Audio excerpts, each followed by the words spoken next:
Now I want to draw your attention to something you may remember having seen on the blanks before I started turning them down. There's a little black line on the end of each blank.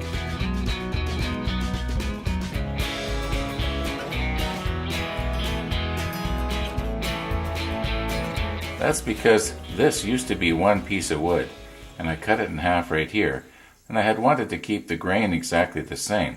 Now, of course, those little black marks are gone. So what I'm going to do is I'm going to make sure that I mark the inside of this tube and the inside of this tube with a little mark, and that way I'm going to know that these two ends go together. Now, what has happened is this one is turned down considerably smaller than this one. So, the grain's not going to be the same anyway, but at least it gives me a starting point. In other words, I know that this end matches up to this end, not this end.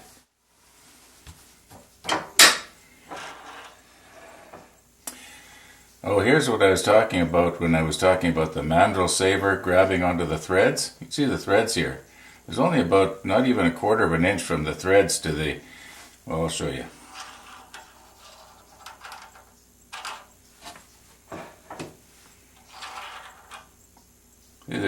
This is the part that I like the mandrel saver grabbing onto, not the threads.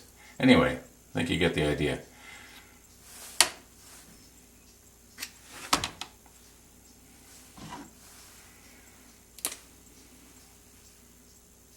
Okay.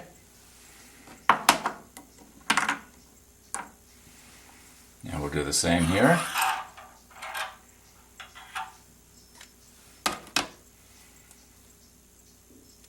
Just a little mark, that's all we need. And like I say,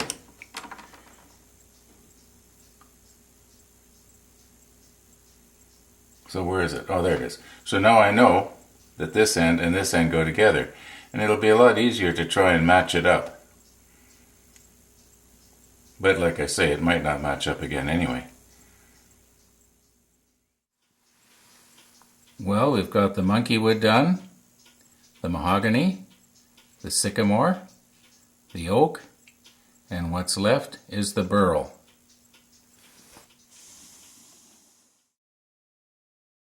Now what's scary about the burl is it can be really good here, and then all of a sudden, a 1/16 of an inch later, it's bad. So you just have to hope for the best. I think I mentioned that before. So let's get at it and hope for the best.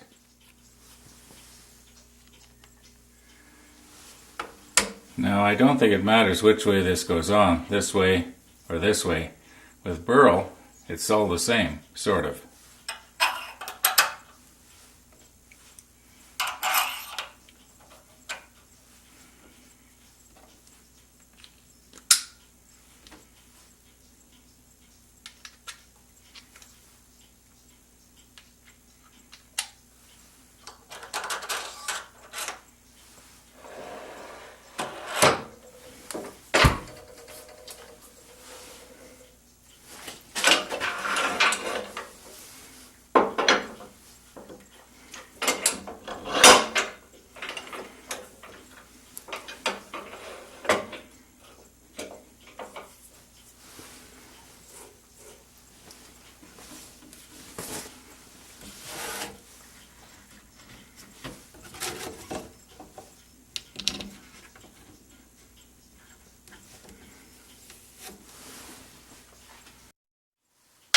Now I realize that it's going to be a little fuzzy here until I can get this plexiglass out of the way. But once we get it rounded down a bit and get the corners taken off, and I start using the scraper, I'll move in and I'll try and get some nice close-ups.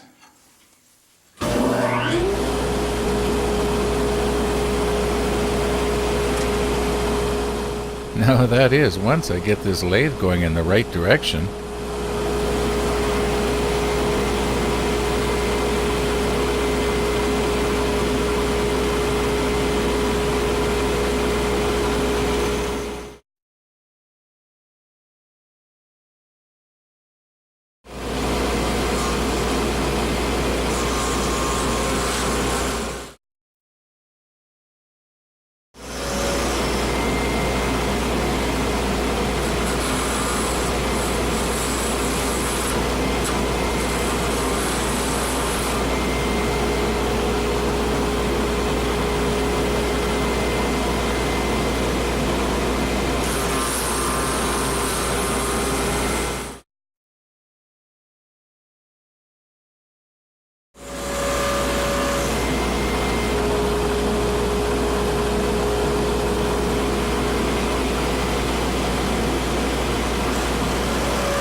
I think I'm about as far down as I dare with the scraper. Maybe even a little too far. Anyway, do the rest with the sandpaper. And I don't seem to see anything that is really noticeably bad. Yeah, well, I guess we'll know once the wax is on. Looks good to me.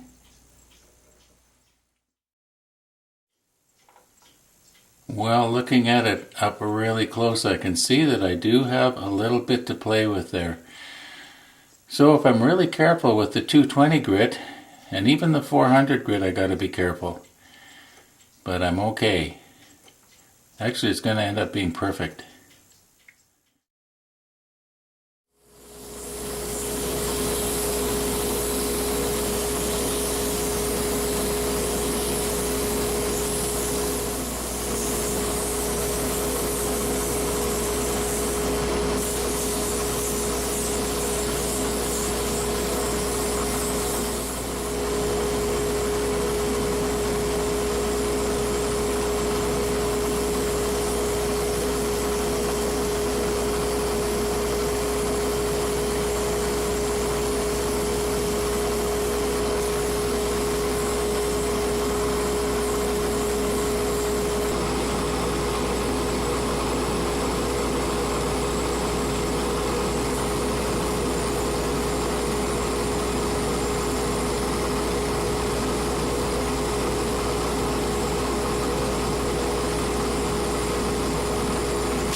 Well, once again, we're ready to wax. Now, if you will recall, these are the blanks that we did the cactus juice process on.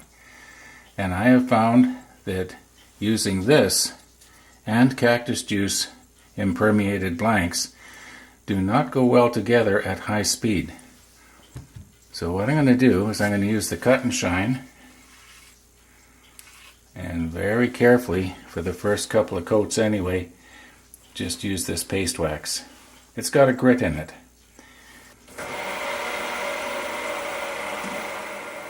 Okay, we're turning about 330 RPM here.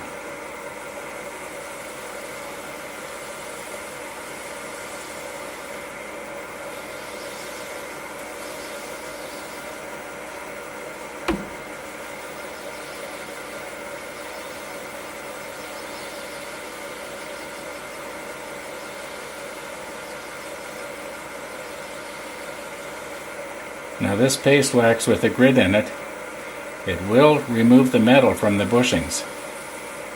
So I want to be careful not to get those little iron filings embedded in this burl, because that'll kind of spoil it. So when I wipe it off, I'm going to go from the center to the outside, like this. There, you see that?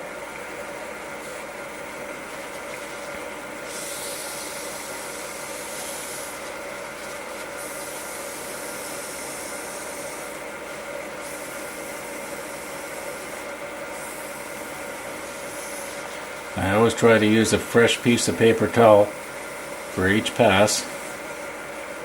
I'm getting down to the place now where I'm not going to get oh yeah, there's some. Get a new paper towel going here.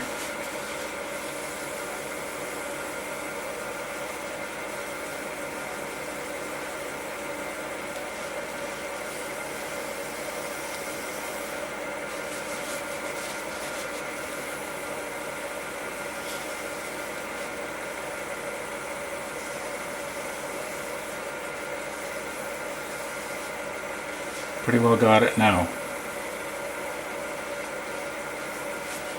Okay, we'll crank the RPM a little bit and put a bit of a sheen on it. See what it looks like after just one coat.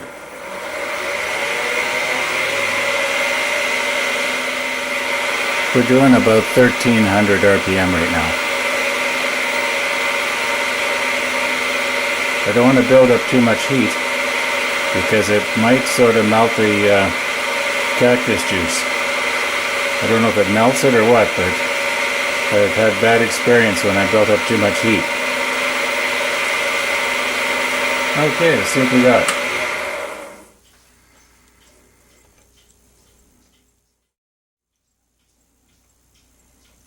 I think that's really good for just the first coat. Mind you, I've noticed that the second, third, or even the 10th coat, it doesn't look a whole lot different after the first one. That looks nice.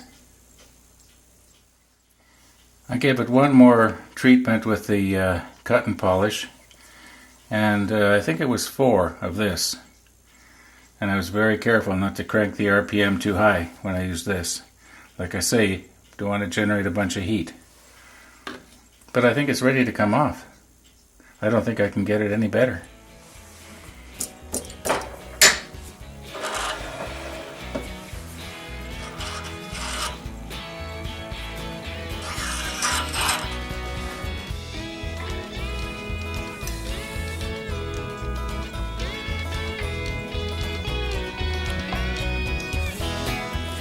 Now here is where you viewers get to have a little bit of fun. I want you to tell me which one you think is the best. Which would you like to see mounted on that Emperor kit? And don't go by what the guy ahead of you said. Go by what you actually like yourself. And it could be you all are going to pick the same one. I don't know. I already know which one I would pick. And I'm not going to influence you one way or the other. Actually, there's 2 that I like really, really well. But anyway, that's neither here nor there. Let me know in the comments, or those of you who are my Facebook friends, you can do it that way too. Yeah, we'll just see how this goes, and we'll have a little bit of fun here. So I'll be watching for your comments, and I'm going to give it a couple of days. And thank you for watching.